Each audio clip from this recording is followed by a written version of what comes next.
Hi hello అండి. ఇవాళ mini బ్లాగ్లో వచ్చేసి మనము అరటికాయతో వేపుడైతే చూసేద్దామండి. చూసే ముందు నచ్చితే లైక్ చేయండి, కమెంట్ చేయండి, షేర్ చేయండి. అలాగే ఇంకా నా ఛానల్ని ఎవరైనా సబ్స్క్రైబ్ చేసుకోకపోతే సబ్స్క్రైబ్ టు మై ఛానల్ అండి. ఇప్పుడైతే అరటికాయతో వేపుడైతే స్టార్ట్ చేద్దాము. ఇలా ముందుగా అయితే రా బనానా అయితే తీసుకోవాలి 2. ముందుగా ఇలా పీల్ చేసుకోవాలండి పైన అంతా.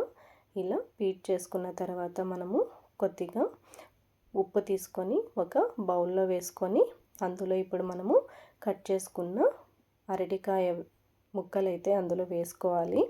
ఎందుకు ఇలా వేయాలి అంటే ఇప్పుడు మనం డైరెక్ట్గా వేసాము అంటే అవి బ్లాక్గా అయిపోయి కమిలిపోతాయి. సో ఇలా కొద్దిగా ఉప్పు వేసి వాటర్లో ఇలా బనానా ముక్కలు వేసాము అంటే అది అలాగే ఫ్రెష్గా ఉంటాయండి. సో మీరు కూడా ఈ టిప్ అయితే పాటించండి.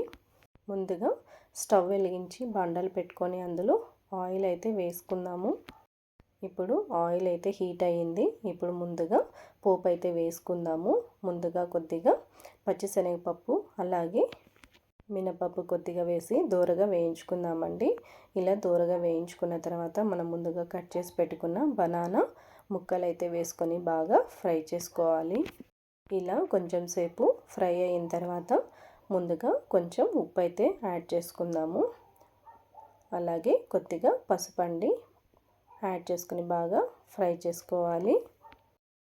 ఇలా బాగా ఫ్రై చేసుకున్న తర్వాత మూత పెట్టుకొని కొంచెం సేపు ఉడికించుకుందాము. ఇది ఎక్కువ ఉడకనవసరం లేదు, చాలా తొందరగా ఉడికిపోతుంది. ఇప్పుడైతే నేను చెప్పిన పొడి అయితే అందులో వేశారంటే టేస్ట్ అయితే చాలా బాగుంటుందండి అరటికాయ వేపుడు. ముందుగా అయితే మిక్సీ తీసుకొని అందులో కొద్దిగా శనగపప్పు అలాగే కొంచెం ఎండు కొబ్బరి, కొద్దిగా కారం, వెల్లుల్లి 2 రెమ్మలు, కొంచెం ఉప్పు అండి. ఇది మిక్సీ పట్టించుకొని పక్కనైతే పెట్టుకోవాలి. ఇలా బాగా అరటికాయ ముక్కలు బాగా ఫ్రై అయిన తర్వాత ఇందులో కొద్దిగా కారం అయితే యాడ్ చేసుకోవాలి. మనము పొడిలో కూడా వేసుకున్నాము, సో దాన్ని బట్టి మీరు కారం అనేది యాడ్ చేసుకోండి.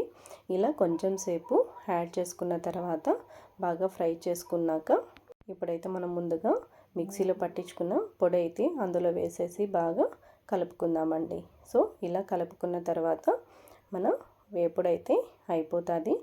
లాస్ట్లో కొద్దిగా కొత్తిమీరతో గార్నిష్ చేసుకుందాము. ఎమ్మి అరటికాయ వేపుడండి. చాలా బాగుంది.